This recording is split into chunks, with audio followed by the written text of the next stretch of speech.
Hello friends, मैं शशि एक बार फिर से आप सभी का स्वागत करती हूँ आपके अपने चैनल शशि विजी की क्लासेस में। कैसे सभी लोग? आशा करते हैं सभी लोग बहुत अच्छे होंगे और अपनी तैयारी को जबरदस्त और बिंदास तरीके से कर रहे होंगे। फ्रेंड्स, जैसा कि आज आप लोग देख पा रहे हैं, आज हम लोग बात करेंगे इसमें सामान्य हिंदी में चैप्टर रहेगा भाषा। आज से हम लोग हिंदी को बिल्कुल स्टार्टिंग से पढ़ने वाले हैं। जैसा कि आप लोग जानते हैं, हिंदी में पहला चैप्टर रहता है भाषा। तो आज की क्लास में हम लोग जानेंगे कि जो हमारी भाषा है इसकी उत्पत्ति कहाँ से हुई है, भाषा का हमारे जीवन में क्या महत्व है, इसकी क्या विशेषता है, भाषा का किस प्रकार विकास हुआ है, परिवर्तनशील भाषा किस प्रकार हुई है, इसको आर्जित संपत्ति क्यों कहा गया है और इसे सीखने के लिए मनोवैज्ञानिक दृष्टि से कितने भागों में बांटा गया है।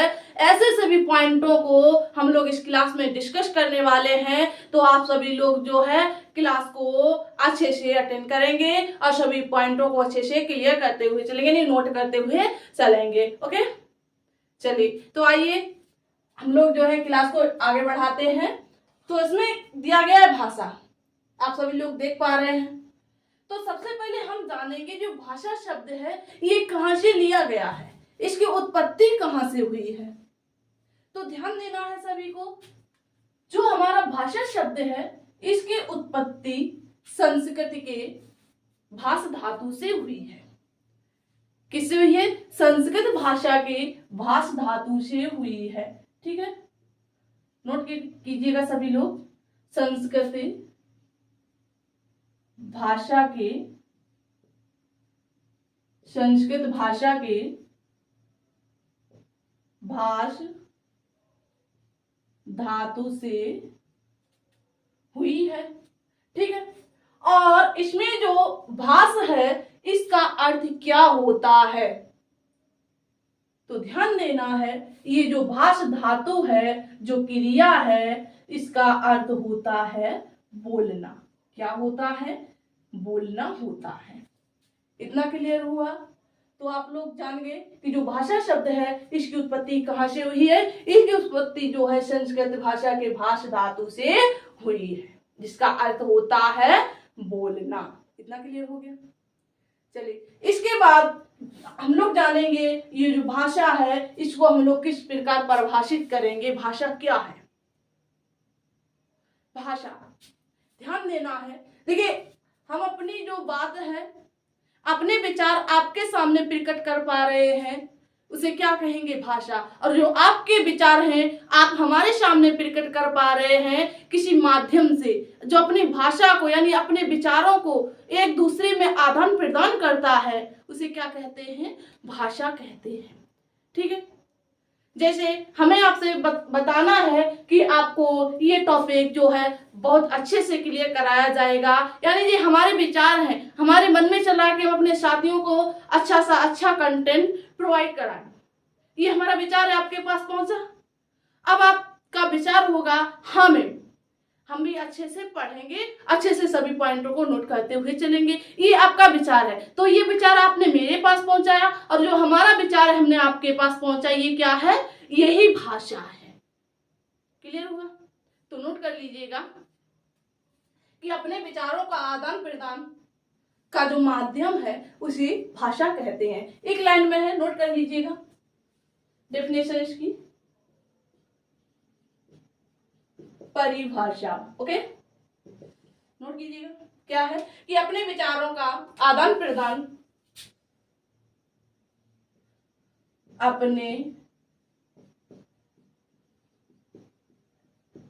विचारों के आदान प्रदान करने का माध्यम, आदान प्रदान करने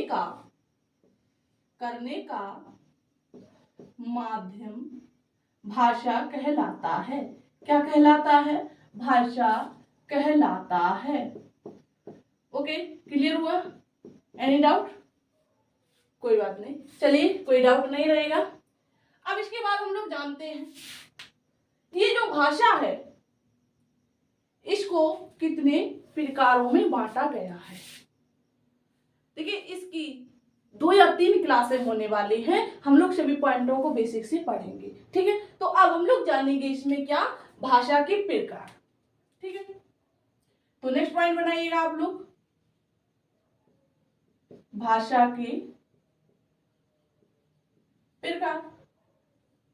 तो आप सभी लोग जानते हैं जो हमारी भाषा है इसको 3 भागों में विभाजित किया गया है। सभी लोग जानते हैं, हम लोग छोटे से पढ़ते हुए आए हैं। ठीक है, तो भाषा के मुख्यतः कितने प्रकार होते हैं? भाषा के मुख्यतः 3 प्रकार होते हैं। कितने प्रकार होते हैं? भाषा के मुख्यतः 3 प्रकार होते हैं। कौन कौन से होते हैं? पहला है लिखित भाषा, लिखित भाषा। ओके, फर्स्ट कौन सा है? लिखित भाषा। सेकेंड है मौखिक भाषा, मौखिक भाषा। और थर्ड जो है सांकेतिक भाषा, सांकेतिक भाषा। जो हम लोग इशारे से बातें किया करते हैं वो क्या होती है? सांकेतिक भाषा होती है। ओके, क्लियर हो गया? तो भाषा मुख्यतः कितने प्रकार की होती है? तो भाषा मुख्यतः 3 प्रकार की होती है, लिखित भाषा, मौखिक भाषा और सांकेतिक भाषा। क्लियर?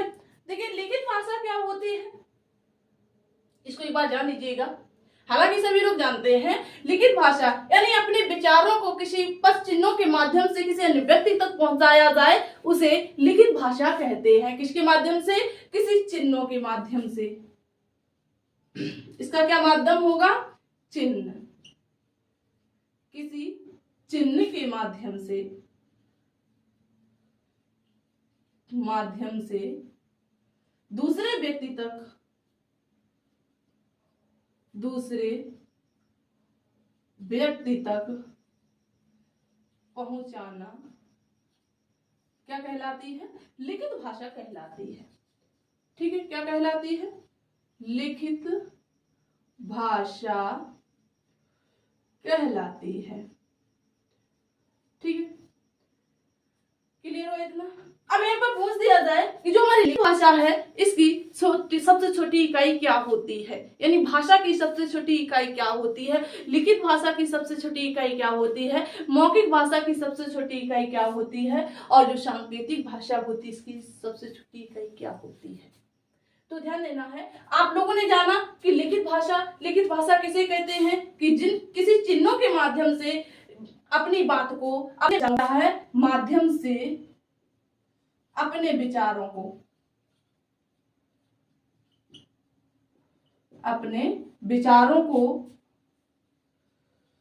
किसी दूसरे व्यक्ति तक पहुंचाना क्या कहलाती है?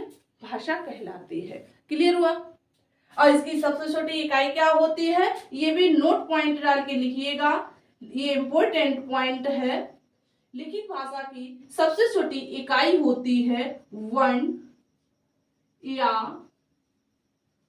अक्षर। क्या होती है? वर्ण या अक्षर। ये लिखित भाषा की सबसे छोटी इकाई होती है। क्लियर? अब बात करते हैं हम लोग मौखिक भाषा की। मौखिक भाषा की इकाई क्या होती है, यानी मौखिक भाषा क्या है, मौखिक भाषा किसे कहते हैं? तो ध्यान देना है कि अपने विचारों को किसी व्यक्ति के सामने बोलकर प्रकट करना मौखिक भाषा कहलाती है। क्या कहलाती है? कि अपने विचारों को किसी व्यक्ति के सामने बोलकर प्रकट करना क्या कहलाती है? मौखिक भाषा कहलाती है। जैसे हम आपसे बातें कर रहे हैं, ये क्या है? हम आपको समझा रहे हैं, ये क्या है? मौखिक भाषा है। जब हम आपको इस पर बोर्ड पर लिखकर समझाएंगे तो क्या हो जाती है? लिखित भाषा हो जाती है। और इसी बात को हमने आपको बोल के बताया तो ये क्या है? मौखिक भाषा है। ठीक है, तो नोट कर लीजिएगा इसको भी कि अपने विचारों को मौखिक भाषा में नोट कीजिएगा, अपने विचारों को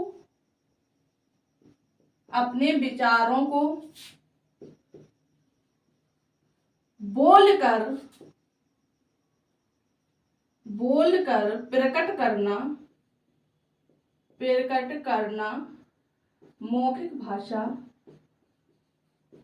मौखिक भाषा कहलाती है। मौखिक भाषा कहलाती है। ठीक है, अब इसमें भी एक नोट पॉइंट बनाइएगा। इसमें जो मौखिक भाषा है इसकी इकाई क्या होती है, यानी मौखिक भाषा की सबसे छोटी इकाई क्या होती है, ये सभी पॉइंट जो है परीक्षा की दृष्टि से इम्पोर्टेंट रहने वाले हैं। ठीक है, तो आप सभी लोग जो है सभी पॉइंटों को नोट करते हुए चलेंगे। तो मौखिक भाषा की सबसे छोटी इकाई हो जाएगी, क्या होगी, ध्वनि। जब हम लोग बात करते हैं तो हमारे मुख से क्या निकलती है, ध्वनि निकलती है, यानी आवाज निकलती है। यही हमारी मौखिक भाषा की इकाई होती है। क्लियर? अब हम लोग बात करते हैं इसके बाद सांकेतिक भाषा की। तो सांकेतिक भाषा आप लोग जानते हैं, इसमें आपको कोई समझाने की बात नहीं है। ठीक है, चलिए तो ध्यान देना है। सांकेतिक भाषा यानी कि अपने विचारों को संकेत के माध्यम से किसी अन्य व्यक्ति तक पहुंचाए, क्या कहलाता है, सांकेतिक भाषा कहलाती है। ठीक है, जैसे हम लोग क्लास में बैठे होते हैं, इधर साइड गर्ल्स इधर साइड बॉयज, जब हम लोग बातें करते हैं आपस में, तो आपस में बातें हो जाती है, कोई जान नहीं पाता है इसने क्या बात की और इसने क्या कहा। संकेत से सब कुछ हो जाता है, इशारे से सब कुछ हो जाता है। तो क्या होती है, यही सांकेतिक भाषा होती है। ठीक है, तो नोट कर लीजिएगा इसको भी। कोई नहीं जान पाता कि इसने क्या क्या बातें की हैं। ठीक, इशारे में सब कुछ हो जाता है। तो नोट कीजिएगा इसमें कि अपने विचारों को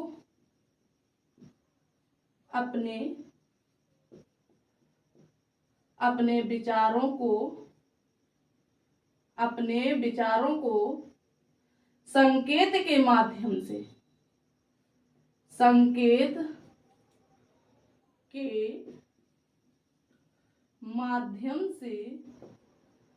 किसी अन्य व्यक्ति तक या अन्य व्यक्ति से प्रकट करना क्या कहलाती है, सांकेतिक भाषा कहलाती है। क्या कहलाती है, सांकेतिक भाषा कहलाती है। सांकेतिक भाषा कहलाती है। कोई डाउट? क्लियर हो गया इतना? एक बार सभी लोग जो है कमेंट करके बताएंगे कितना क्लियर हुआ या नहीं। चलिए, बहुत अच्छे, समझ में आ रहा है। तो अब जो है आप लोग इसको स्क्रीनशॉट लेंगे या आप लोगों ने जो है नोट कर ही लिया होगा। हमने आपको पहले ही बता दिया कि आप सभी लोग जो है सभी पॉइंटों को नोट करते हुए चलेंगे। ओके, चलिए इसके बाद हम लोग नेक्स्ट पॉइंट पढ़ेंगे, भाषा की विशेषताएं। यानी कि हम लोगों ने भाषा के प्रकार भी जान लिए हैं और जो भाषा की उत्पत्ति है उसको भी जान लिया है और भाषा कहते किसे हैं इसको भी जान लिया है। अब हम लोग जानेंगे जो हमारी भाषा है इसकी मुख्य विशेषताएं क्या हैं, इसको क्यों विशेषता दी गई है, इसे क्यों विशेष बताया गया है। तो ध्यान देना है, सभी पॉइंटों को आप लोग जो है नोट करते और समझते हुए चलेंगे। तो उम्मीद है कि आपने ये आप नोट कर लिया होगा। चलिए, बहुत अच्छे।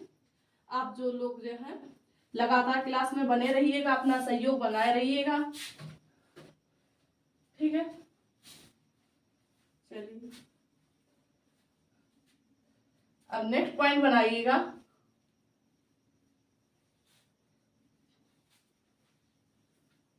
नेक्स्ट पॉइंट है भाषा की विशेषताएं। इंपॉर्टेंट बिंदु है, इसको भी हम लोग जानेंगे। ठीक है, भाषा की विशेषताएं। देखिए आज आप लोग पढ़ लेंगे तो इस टॉपिक को आपको कहीं भी पढ़ने की आवश्यकता नहीं होगी। यहीं पर सभी पॉइंट अच्छे से क्लियर करा दिए जाएंगे। विशेष करिए कोई कराता भी नहीं है, तो आपको जितना पढ़ाया जाएगा यहाँ पर बेस्ट पढ़ाया जाएगा। परीक्षा की दृष्टि से सभी इम्पोर्टेंट एंड महत्वपूर्ण बिंदु दिए जाएंगे जो कि आपको आगे आसानी हो। ठीक है, चलिए अब इसके बाद हम लोग बात करते हैं क्या, भाषा की विशेषता। तो ध्यान रखना है, जो हमारी भाषा की पहली विशेषता थी, हमारी जो भाषा थी ये अर्जित संपत्ति थी। अर्जित संपत्ति का मतलब समझ रहे हो क्या होता है? तो पहला पॉइंट बनाइएगा, भाषा की पहली मुख्य विशेषता थी अर्जित संपत्ति। अर्जित संपत्ति। अर्जित संपत्ति क्या होती है? अर्जित संपत्ति का मतलब होता है कि ये भाषा किसी अन्य भाषा से अर्जित की गई है, किसी अन्य भाषा से ली गई है, तो उसे क्या कहते हैं? अर्जित संपत्ति कहते हैं। ये अपने खुद की संपत्ति नहीं है, ये किसी अन्य भाषा से ली गई है, इसलिए इसको क्या कहा गया है? अर्जित संपत्ति कहा गया है। इतना क्लियर हुआ। इसके बाद इसकी जो है दूसरी विशेषता है वो भी इंपॉर्टेंट है, सामाजिक प्रक्रिया। ध्यान रखना है, इसको भी नोट करेंगे। दूसरी कौन सी है? सामाजिक प्रक्रिया। सामाजिक प्रक्रिया ये क्या है? सामाजिक प्रक्रिया क्या है? देखिए, जो हमारी भाषा है हमारे समाज में लगातार बोली जा रही है। कहीं पर किसी समाज में कोई भाषा बोली जा रही है, किसी समाज में कोई भाषा बोली जा रही है। जैसे मुस्लिम धर्म में देखा जाए तो वहां पर उर्दू भाषा प्रचलित है, ठीक है। जैसे कहा जाए, जैसे हिंदू धर्म में अधिकतर लोग हिंदी बोलते हैं, ठीक है। तो इसी प्रकार समाज में अलग अलग प्रकार की भाषाओं का प्रयोग किया जाता है। जैसे अरबी, फारसी, हिंदी, उर्दू, बांग्ला, उड़िया, असमिया, ये सब क्या है? भाषाएं हैं, ठीक है। जैसे पश्चिमी हिंदी, पूर्वी हिंदी, बिहारी हिंदी, ये क्या है? ये हमारी भाषाएं हैं। अलग अलग क्षेत्र में, अलग अलग समाज में अलग अलग प्रकार से बोली जा रही हैं, इसलिए क्या है? सामाजिक प्रक्रिया है। ये समाज में लगातार प्रयोग की जा रही है, लगातार प्रचलित हो रही है, तो इसलिए इसकी मुख्य विशेषता है कि एक सामाजिक प्रक्रिया भी है, ठीक है। इसके बाद इसकी नेक्स्ट विशेषता आती है, थर्ड विशेषता है कि भाषा का अंतिम स्वरूप नहीं है। तीसरी मुख्य विशेषता है, इंपॉर्टेंट है, इसको भी नोट कीजिएगा। तीसरी है कि भाषा का अंतिम स्वरूप नहीं है। क्या है? भाषा का अंतिम स्वरूप नहीं है। देखिए, इसकी विशेषता बताई गई है कि जो हमारी भाषा है, कोई भी भाषा हो, चाहे अरबी हो, चाहे हिंदी हो, चाहे उर्दू हो, चाहे फारसी हो, XYZ कोई भी भाषा हो, उसका अपना कोई अंतिम स्वरूप नहीं होता है। ये कभी समाप्त नहीं होती है, ये बदलती रहती है, ये परिवर्तनशील है, इसमें बदलाव नहीं होता, इसमें लगातार बदलाव होता है, इसलिए इसको परिवर्तनशील भी कहा गया है। यानी कि इसका अंतिम स्वरूप नहीं होता है, ये लगातार चलती रहती है। हमारी जो भाषा ये कई पीढ़ी पहले से चल रही है, और ये जो भाषा है कई पीढ़ी तक चलती रहेगी, तो इसका कोई अंतिम स्वरूप नहीं है। जब तक पृथ्वी पर जीवन है तब तक इसका स्वरूप है, ठीक है। जब तक पृथ्वी पर लोग हैं तब तक हमारी क्या है? ये भाषा है, ठीक है। तो इसलिए इसका क्या है? इसकी मुख्य विशेषता है कि भाषा का अंतिम स्वरूप नहीं होता है, ठीक है। चाहे अरबी भाषा हो, चाहे उर्दू भाषा हो, चाहे हिंदी भाषा हो। देखिए, जो उर्दू भाषा है, मुस्लिम क्या बोलना बंद कर देंगे? नहीं करेंगे ना। जो हिंदी भाषा है, इसको हिंदू बोलना बंद कर देंगे? नहीं करेंगे ना। तो इसलिए इसका अंतिम स्वरूप नहीं है, ये लगातार बोली जा रही है, बोली जाएगी और बोली जाती रहेगी। तो इसलिए इसका कोई अंतिम स्वरूप नहीं है। इसकी ये मुख्य विशेषता थी। नेक्स्ट विशेषता है, चौथी विशेषता है कि भाषा परिवर्तनशील है। क्या है? परिवर्तनशील है। ये देखिए, इसका अंतिम स्वरूप नहीं है लेकिन परिवर्तनशील है। अब इसमें ये समाप्त नहीं होगी लेकिन इसमें बदलाव आता रहेगा। देखिए, सबसे पहले कहा जाए, देखा जाए, सबसे पहले हम लोगों ने पढ़ना सीखा था, या जो हमारे पूर्वज थे उन्होंने पढ़ना सीखा था, उन्होंने भाषा सीखी थी संस्कृति, है ना। तो संस्कृत सबसे कठिन भाषा मानी गई है, ठीक है। अब संस्कृत के बाद उसमें कुछ परिवर्तन हुआ, कुछ विद्वान हुए, उन्होंने उसमें विचार किया, उसमें कुछ सरलता लानी चाहिए, तो उसमें परिवर्तन किया, तो उसमें कौन सी भाषा निकल कर आई? संस्कृत को दो भागों में बांट लिया, वैदिक और लौकिक। माना तो ये संस्कृत भाषा ही थी, लेकिन संस्कृत भाषा से जो अन्य भाषा आई, पाली भाषा। कौन सी? पाली भाषा।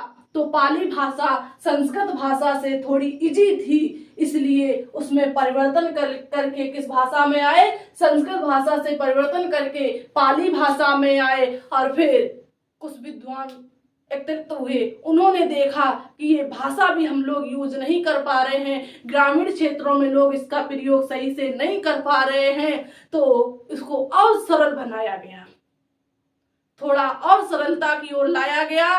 तो तीसरी भाषा निकल कर आई, पाली भाषा में परिवर्तन किया गया, तो अगली भाषा निकल कर आई प्राकृतिक भाषा। कौन सी आई?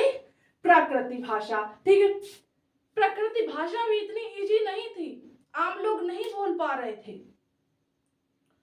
तो कुछ विद्वान एकत्रित हुए, उन्होंने विचार किया और सोचा कि जो हमारे ग्रामीण क्षेत्र हैं, ये पढ़ लिख नहीं पा रहे हैं, तो इनका मानसिक विकास किस प्रकार होगा? तो इनका मानसिक विकास नहीं हो पाएगा, ये जिस अवस्था में है ये इसी अवस्था में रह जाएंगे। तो इनकी अवस्था को देखते हुए कुछ विद्वानों ने प्राकृतिक भाषा में भी क्या कर दिया? परिवर्तन कर दिया, कठिन से थोड़ी सरलता की ओर आए, ठीक है। तो प्राकृतिक भाषा से कौन सी भाषा आई? अपभ्रंश भाषा। अपभ्रंश भाषा का मतलब समझ रहे हो कि प्राकृतिक भाषा का टूटा फूटा जो रूप था उसे क्या कहा गया? अपभ्रंश। अपभ्रंश का मतलब ही होता है टूटना फूटना। क्या होता है? टूटना फूटना। ज्योग्राफी में आप लोग पढ़े होंगे, भ्रंश घाटियां, टूटी फूटी घाटियां, है ना। अपभ्रंश भाषा, ठीक है। फिर अपभ्रंश भाषा के बाद आई सौर श्रेणी अपभ्रंश आया, और सौर श्रेणी अपभ्रंश के बाद आभट्ट के बाद आई हमारी हिंदी। भाषा का सबसे सरल रूप माना गया है हमारी हिंदी भाषा को। भाषा का सबसे सरल रूप किसको माना गया है? तो भाषा का सबसे सरल रूप जो है हिंदी भाषा को माना गया है। तो भाषा में कई परिवर्तन किए गए, यानी कठिन से सरलता की ओर लाई गई, इसलिए इसको क्या कहा गया है? परिवर्तनशील भाषा कहा गया है। क्लियर? चलिए, इसके बाद देखिए, इसका एक और विशेषता है इसका अपना एक क्या होता है? मौलिक रूप होता है। क्या होता है?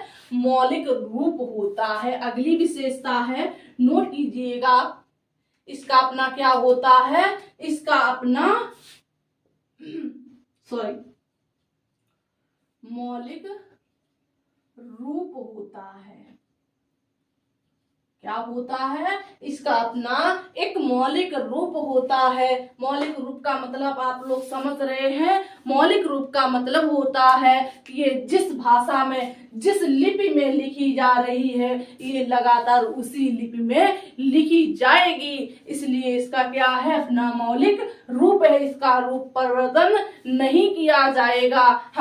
अभी हमने आपको बताया कि भाषा परिवर्तनशील है, हाँ, लेकिन इसकी लिपि में कोई परिवर्तन नहीं किया जाएगा। जैसे हमारी हिंदी भाषा है, ये इसकी ना वो लिपि क्या है, देवनागरी लिपि है। तो ये लगातार इसे चाहे कितना कठिन बनाया जाए, चाहे कितना सरल बनाया जाए, तो ये रहेगी तो किस लिपि से, देवनागरी लिपि से। अंग्रेजी भाषा रोमन लिपि से, उर्दू भाषा फारसी लिपि से। यानी कि जो भाषाएं हैं इनका अपना क्या है, अपना एक मौलिक रूप है। इनके रूप में कोई परिवर्तन नहीं किया जाएगा। जैसे हिंदी भाषा इस प्रकार लिखी जाती है, आ ई उ, ये क्या है, हिंदी भाषा है। ठीक है, ये क्या है, हिंदी भाषा है। यानी ये देवनागरी लिपि के चिन्ह हैं। जैसे हमने लिखा A B C D E, ये क्या है, ये अंग्रेजी भाषा का रूप है। ये रोमन लिपि का रूप है। ठीक है, जैसे लिखा जाए, उर्दू लिखी जाए, अलिफ बे पे जिम जिम चे हे, ये सब क्या है, ये सब भाषाओं के क्या है, अपने मूल रूप हैं। इनके रूपों में कोई परिवर्तन नहीं किया जाएगा। इनको कठिन से सरल की ओर लाया जा सकता है। जैसे इसमें ये नुक्ता लगे हुए हैं, इनको हटाया जा सकता है, ऊपर लगाया जा सकता है, इनको नीचे कर दिया जा सकता है। लेकिन इनके जो चिन्ह हैं इनको परिवर्तित नहीं किया जा सकता है। इसलिए अपनी भाषा का अपना क्या है, अपना एक मौलिक रूप है। ठीक है, इतना क्लियर हो गया। तो इसकी ये मुख्य विशेषता रहती है क्या, कि भाषा का अपना एक मौलिक रूप होता है। ठीक है, इसके बाद इसकी मुख्य विशेषता रह जाती है, अंतिम विशेषता है क्या, कि भाषा कठिन से सरल की ओर अनुकरण करती है। ये हम लोग आगे भी क्लियर कराए हैं, लेकिन मुख्य विशेषता के अंतर्गत आ जाती है, तो इसको भी नोट कर लीजिएगा। क्लियर हो रहा है या नहीं, एक बार बताएंगे। और लास्ट के क्लास में तो सभी लोग, जितने लोग भी क्लास को अटेंड करेंगे, सभी लोग बताएंगे कि आपको ये क्लास समझ में आई या नहीं आई, हमारे जो समझाने का तरीका है आपको कैसा लगा, जरूर बताएंगे। ठीक है, और तो अगर सही लगता है तो सही बताएंगे, गलत लगता है तो गलत बताएंगे। अगर तो आपको जो है कुछ और अच्छे से समझाने का प्रयास करेंगे, कुछ तरीका चेंज करेंगे ताकि आपको समझ आना चाहिए। ठीक है, मेरा मुख्य उद्देश्य है कि आपको कोई भी टॉपिक पढ़ाया जाए, आपका कोई भी डाउट ना रहे, सभी डाउट इसी क्लास में क्लियर हो जाए। कोई भी टॉपिक किसी भी क्लास में पढ़ाया जाए, तो इसलिए आपको कमेंट करके जरूर बताना है कि आपको क्लास समझ में आ रही है या नहीं आ रही है। अगर आप लोग कमेंट नहीं करेंगे तो हमें कैसे पता चलेगा कि हमारे जो साथी हैं, जो पढ़ रहे हैं इसको लगातार, इनको मेरा पढ़ाया हुआ समझ में आ रहा है या नहीं आ रहा है। तो आपको बताना होगा, ये आपकी क्या है, एक जिम्मेदारी है। ठीक है, हम अपनी जिम्मेदारी को पूरा करेंगे और आप अपनी जिम्मेदारी को पूरा करेंगे। ठीक है, चलिए नेक्स्ट इसकी विशेषता हमने क्या बताई थी, नेक्स्ट विशेषता बताई थी कि कठिन से सरल की ओर अनुकरण करती है। जो हमारी भाषा है कठिन से सरल की ओर, कठिन से सरल की ओर अनुकरण, कठिन से सरल की ओर अनुकरण करती है। अभी हमने आपको बताया था कि सबसे पहले हमारे यहाँ या हमारे देश में या कहें विश्व में सबसे पहले कौन सी भाषा बोली जाती थी, सबसे पहले संस्कृत भाषा बोली जाती थी। कौन सी भाषा बोली जाती थी, संस्कृत भाषा बोली जाती थी। ये सबसे कठिन भाषा मानी गई है। ठीक है, तो इसको थोड़ा सरलता के रूप में लाया गया, थोड़ी सरल बनाने का प्रयास किया गया। तो इससे कौन सी भाषा बनाई गई, इससे भाषा निकल कर आई पाली। इसको भी थोड़ा सरलता की ओर लाया गया, तो इससे निकल कर आई प्राकृति। कौन सी भाषा निकल कर आई, प्राकृति से निकल कर आई अपभ्रंश, अपभ्रंश अपभ्रंश से निकल कर आई। सौरसेनी अपभ्रंश, कौन से? सौरसेनी अपभ्रंश, सौरसेनी अपभ्रंश, सौरसेनी अपभ्रंश से निकल कर आई आभट्ट। आभट्ट के बाद आएगी कौन सी? हिंदी भाषा। ठीक है, आभट्ट, आभट्ट, आभट्ट के बाद आहट्ट, आहट्ट के बाद आएगी हमारी हिंदी भाषा। ठीक है, लेकिन मूल रूप से अगर आपसे पूछ दिया जाए कि हिंदी भाषा की जननी किसे कहा जाता है, ध्यान देना यहाँ पर पॉइंट इंपोर्टेंट रहने वाला है। क्या कि हिंदी भाषा की जननी किसे कहा जाता है, हिंदी भाषा को जन्म किस भाषा ने दिया है, तो माना जाएगा अपभ्रंश भाषा से। ठीक है, सौरसेनी अपभ्रंश, अपभ्रंश से आभट्ट, आभट्ट के बाद हिंदी। तो मुख्य रूप से किसको माना जाएगा? हिंदी भाषा की जननी अपभ्रंश को माना जाएगा। अब पूछा जाए कि हिंदी भाषा की आदि जननी किसे कहा जाता है, तो हिंदी भाषा की जो आदि जननी रहने वाली है, संस्कृत भाषा को कहा गया है। ठीक है, जिसको कहते हैं नानी। क्लियर हुआ इतना? तो आप लोगों ने भाषा की विशेषताएं भी जान ली हैं। इनकी कौन कौन सी विशेषताएं हैं, ये किस प्रकार परिवर्तित होती हैं, क्या है इनका, क्या महत्व है, आप लोगों ने उम्मीद है कि आपने अच्छे से क्लियर कर लिया होगा। एक बार सभी लोग जो है बताएंगे क्लियर हुआ या नहीं। चलिए, इसके बाद देखिए, एक बार इनको देख लीजिएगा, एक फिर से रिपीट कर लीजिएगा इसकी क्या क्या विशेषताएं हैं भाषा की। ये आदि संपत्ति है, ये अन्य भाषाओं से ली गई है। ठीक है, और सामाजिक प्रक्रिया, ये समाज में प्रचलित है और प्रचलित है, रहेगी। इसके बाद भाषा का अंतिम स्वरूप नहीं होता है, इसका कभी अंत नहीं होगा। जब तक जीवन है तब तक भाषा, जैसे कहते हैं जल ही जीवन है, तो भाषा भी जीवन है, इतना याद रखना।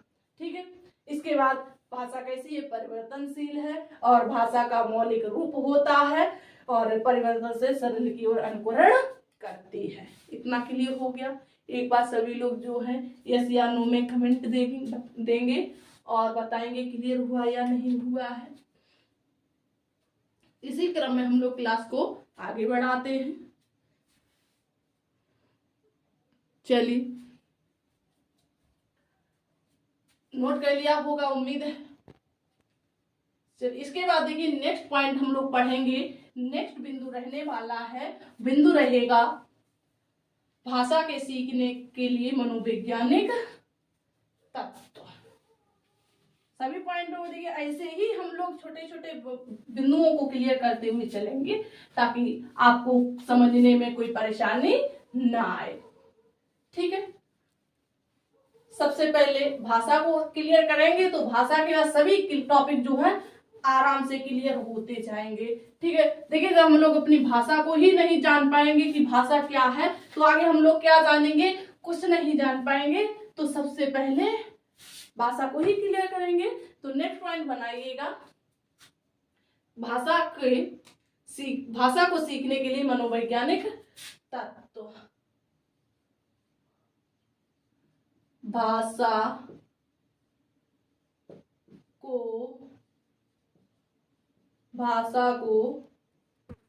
सीखने के लिए मनोवैज्ञानिक तत्व ये क्या होते हैं?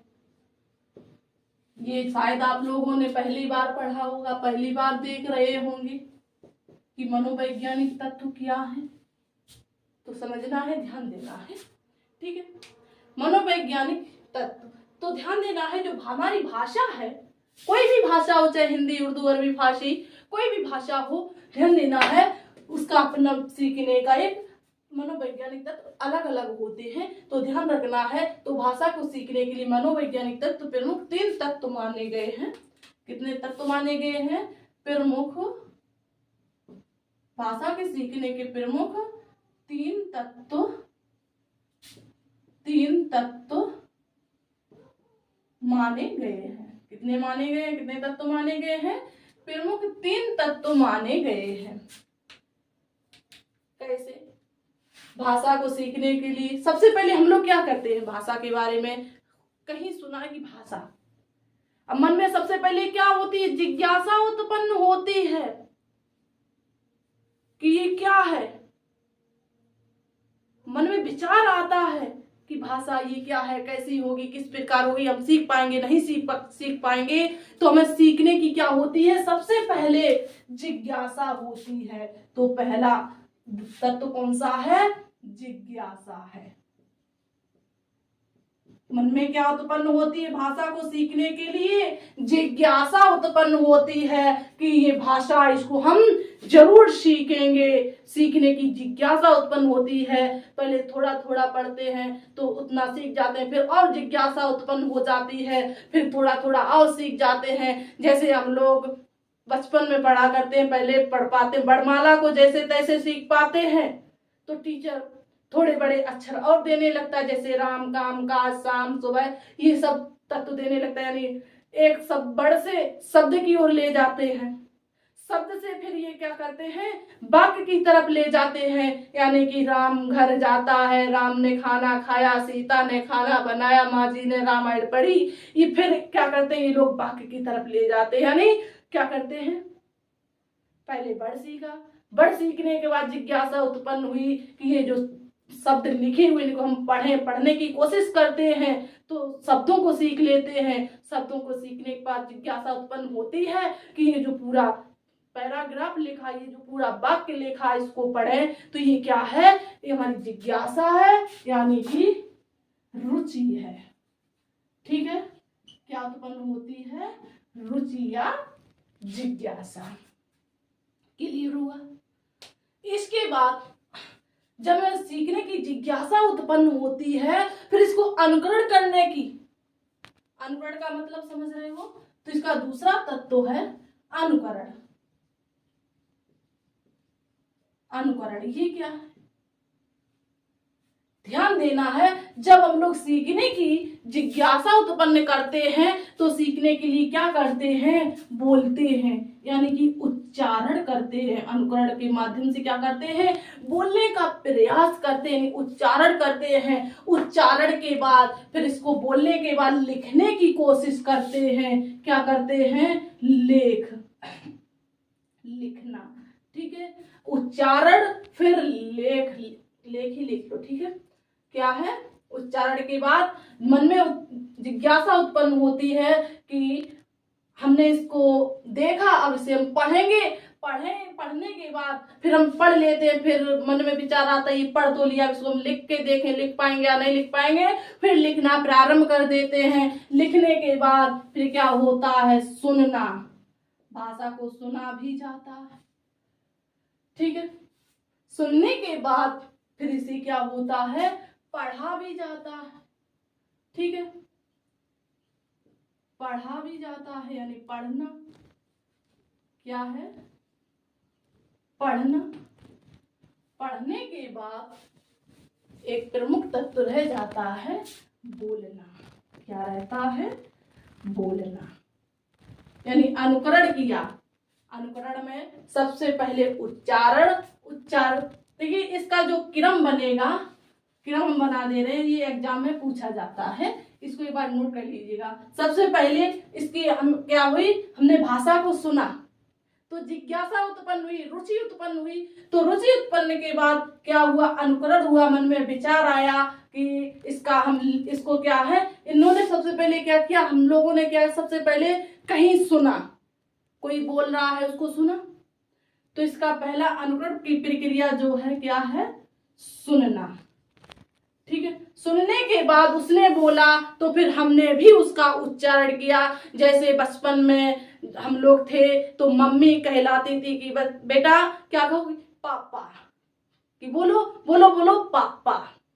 तो हम लोग जो है मम्मी के साथ बोलने का प्रयास करते थे, क्या कहते थे, पापा। तो सबसे पहले उम्मीद है कि सभी ने पापा बोलना ही सीखा होगा। ठीक है, चलिए इसके बाद सुनने के बाद जब क्या करते हैं सुन लेते हैं तो मन में विचार आता है कि हमने सुन लिया, तो इसको हम क्या करेंगे, उच्चारण करके देखें, बोल के देखें। उच्चारण किया, ठीक है, सुना, फिर उच्चारण किया। मम्मी ने बोला, हमने सुना, फिर मम्मी ने कहा कि बोलो बेटा, तो हमने उसका क्या किया, उच्चारण किया। ठीक है, उच्चारण के बाद अब मेरे मन में विचार आया कि हमने इसको बोल तो लिया है, अब इसका क्या करें, इसको एक बार लिख के तो देख ले कि हम लिख पाएंगे या नहीं लिख पाएंगे। तो क्या है, लिखना। ठीक है, क्या है, लिखना हो गया। जब हमने इसको लिख लिया, अब मेरे मन में विचार आया कि हम इसको क्या करें, पढ़ के देखें कि हम पढ़ पाएंगे या नहीं पढ़ पाएंगे। तो अगला जो तत्व है क्या है, पढ़ना। ठीक है, पढ़ने के बाद जब हमने इसको पढ़ लिया, तो पढ़ने के बाद क्या आया, बोलना। अब हम सबके सामने पढ़ के बोल भी सकते हैं। कि कोई पूछे कि बेटा ये क्या लिखा, जब हम लोग ने सीख लिया है तो हम फटाफट बता देंगे कि संस्कृत भाषा के भाष धातु से बनी है। बोल सकते हैं या नहीं, बोल सकते हैं। तो ये क्या है, पहले जिज्ञासा सीखने की जो प्रक्रिया है, मनोवैज्ञानिक दृष्टि है जिज्ञासा, उसके बाद अनुकरण, और जो तीसरा जो तत्व है वो है अभ्यास। इंपॉर्टेंट तत्व जो रह जाता है एक्सरसाइज, वो क्या है, अभ्यास। अभ्यास, किसी भी चीज को सीखने के लिए हमें लगातार निरंतर क्या करना पड़ता है, अभ्यास करना पड़ता है, यानी कि एक्सरसाइज करनी पड़ती है। जैसे हमने सुना तो हमें बार बार सुनने का अभ्यास हो जाता है। सुनने के बाद उच्चारण किया तो बार बार हमें क्या करना होगा, इसका अभ्यास करना होगा कि हम लिख पाएंगे या बोल पाएंगे या नहीं बोल पाएंगे। तो इसके बाद बोल भी लिया, अभ्यास किया, प्रैक्टिस की, तभी बोलना आया। या मम्मी ने एक बार बता दिया कि बेटा पापा बोलो, तो एक बार में आप सीख गए थे, नहीं सीखे थे ना, मम्मी ने बार बार बुलवाया और हमने बार बार बोला, तो इससे क्या हुआ, हमने अभ्यास किया बोलने का, तभी हम लोग सीख पाए बोलना। ठीक है, इसके बाद लिखना, लिखने का भी हमने लगातार प्रयास किया, निरंतर अभ्यास किया, तभी हम लोग जो है लिखना सीख पाए। ठीक है, जैसे बचपन में हम लोग जब जाया करते थे केजी LKG में, तो वहां के जो टीचर हैं, टीचर क्या बुकें मिला करती हैं, उनमें इस प्रकार के शब्द लिखे होते थे, बिंदु वाले। इनमें क्या होता था कि इनको दोहराओ। तो बचपन में हम लोग क्या करते थे, इसको इस प्रकार दोहराते थे। तो दोहराते दोहराते हम लोगों को क्या हो गया, अभ्यास हो गया, तो हम लोग अपने आप से इस प्रकार बनाने लगे। तो हम लोगों क्या है, ये सीखने की प्रक्रिया है या कहे सीखने के तत्व है। ठीक है, जब हम लोग लिखना सीख गए एक्सरसाइज के माध्यम से, जब हम लिखने के बाद मन में जिज्ञासा उत्पन्न हुई थी कि इसको हम पढ़ें, तो लगातार पढ़ने का प्रयास किया, लगातार टीचर ने पढ़ाया, अभ्यास करवाया, तो हम लोग क्या हुए, पढ़ना भी सीख गए और सबके सामने बोलना भी सीख गए। क्लियर हो गया। आप लोगों ने भाषा को सीखने के प्रमुख तत्व यानी कहें कि भाषा के मनोवैज्ञानिक तत्व भी क्लियर कर लिए। कौन कौन से हो जाते हैं, पहला है जिज्ञासा, दूसरा है अनुकरण, तीसरा है अभ्यास। उम्मीद है कि आपको तीनों तत्व अच्छे से क्लियर हो गए होंगे। एक बार यस या नो में आंसर देंगे, सभी लोग बताएंगे, फिर हम लोग आगे बढ़ते हैं। एक बार जो सभी लोग बताएंगे कमेंट करके।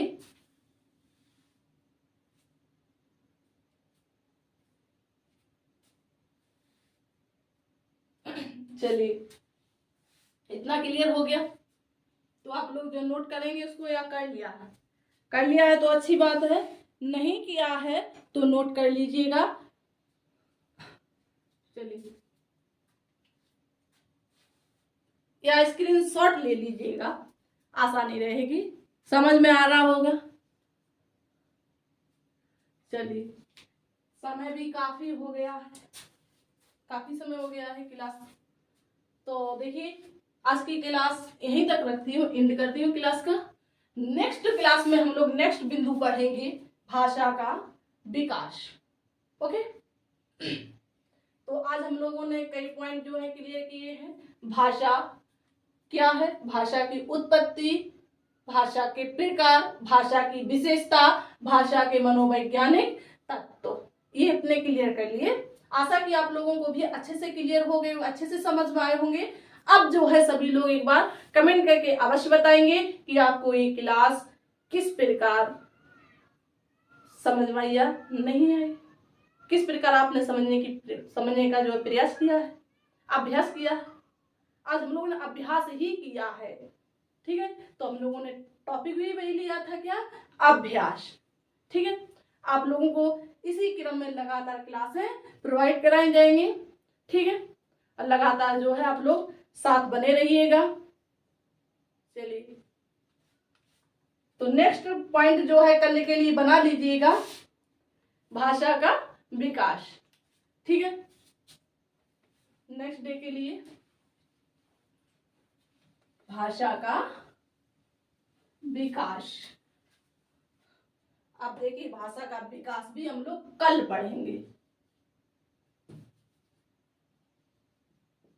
भाषा का विकास पॉइंट बनाइएगा। अब देखिए, कल हम लोग जानेंगे कि भाषा का किस प्रकार विकास हुआ है, ठीक है। आज तो हम लोगों ने सिर्फ अभ्यास कर पाया। चलिए, उम्मीद है कि आपको ये सारे तत्व क्लियर हो गए होंगे। तो सभी लोग जो है अपना सहयोग बनाए रहिएगा। सहयोग के साथ साथ, सहयोग समझ रहे हो किस प्रकार का, आप लोग समझदार हैं, कहने की आवश्यकता नहीं है, ठीक है। तो जो है हमारे साथी जो क्लास में पहली बार आए हैं या हमारे चैनल पर पहली बार आए हैं, तो ऐसे इम्पोर्टेंट पॉइंट या इम्पोर्टेंट टॉपिक या इम्पोर्टेंट फैक्ट क्लियर करने के लिए हमारे चैनल को सब्सक्राइब करेंगे और क्लास को लाइक करेंगे और अपने दोस्तों तक क्लास को शेयर करेंगे, ताकि सभी पॉइंटों के आपके जो है पॉइंटों को आपके दोस्त भी क्लियर कर पाए, उनका भी डाउट दूर हो जाए, वो भी अभ्यास कर पाए सीखने का, ठीक है। ये सभी लोग जो है अपने साथियों को व्हाट्सएप पर, फेसबुक पर, इंस्टाग्राम पर सभी जगह जो है शेयर करेंगे, ठीक है। फिर हम लोग मिलते हैं नेक्स्ट क्लास में इसी टॉपिक के साथ। धन्यवाद।